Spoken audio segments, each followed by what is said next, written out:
1 नवंबर 2025 से देश भर के बैंकिंग सिस्टम में एक बड़ा बदलाव होने जा रहा है।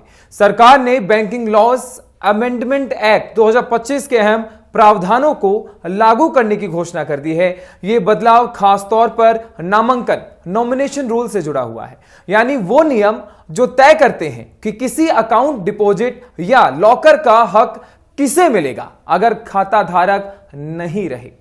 इन नए नियमों में बैंक ग्राहकों को न सिर्फ ज्यादा लचीलापन और पारदर्शिता मिलेगी, बल्कि बैंकिंग प्रक्रिया भी पहले से ज्यादा आसान और सुरक्षित हो जाएगी।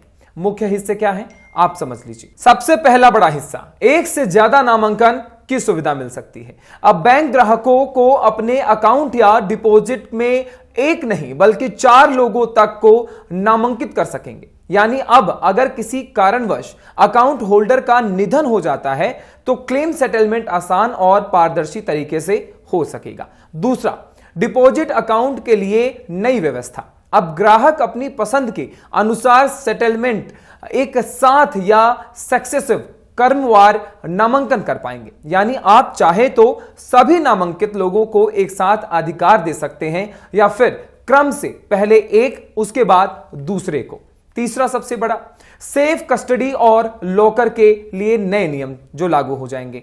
अगर आपके पास बैंक लॉकर या कोई आर्टिकल सेफ कस्टडी में रखा गया है तो उसके लिए सिर्फ सक्सेसिव नामांकन की अनुमति होगी। यानी अगर पहला नॉमिनी नहीं रहता तभी दूसरा नॉमिनी अधिकार में आएगा। चौथा सबसे बड़ा बदलाव, साइमल्टेनियस नॉमिनेशन का फायदा।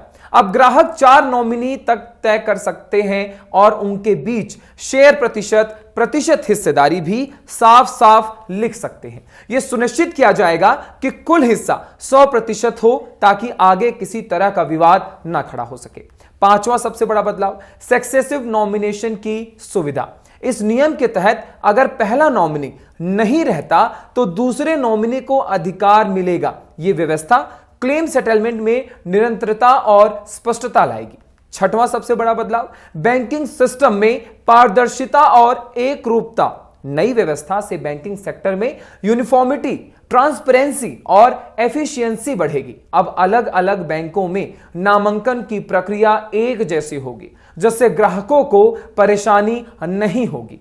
सातवां सबसे बड़ा, बैंकों में सुशासन और सुरक्षा पर जोर दिया जाएगा। बैंकिंग लॉज अमेंडमेंट एक्ट 2025 के तहत सरकार का मकसद है कि बैंकिंग गवर्नेंस मजबूत हो, डायरेक्टर्स की टेन्योर कार्यकाल को सुव्यवस्थित किया जाए, ऑडिट क्वालिटी बेहतर की जाए और डिपॉजिटर व इन्वेस्टर प्रोटेक्शन को मजबूत बनाया जाए। अंत में यही कहना चाहता हूं कि 1 नवंबर 2025 से लागू होने वाले ये बदलाव सिर्फ कागजी नहीं है, यह सीधे तौर पर हर आम बैंक ग्राहक की सुविधा, सुरक्षा और अधिकारों से जुड़े हैं। अब अकाउंट या लॉकर से जुड़ी नामांकन प्रक्रिया स्पष्ट, सुरक्षित और विवाद मुक्त होगी। सरकार का यह कदम न सिर्फ बैंकिंग सिस्टम को आधुनिक बनाने की दिशा में है, बल्कि यह ग्राहक को यह भरोसा भी देता है कि उनकी मेहनत की कमाई और उनकी संपत्ति अब सही हाथों तक सही नियमों के तहत पहुंचेगी।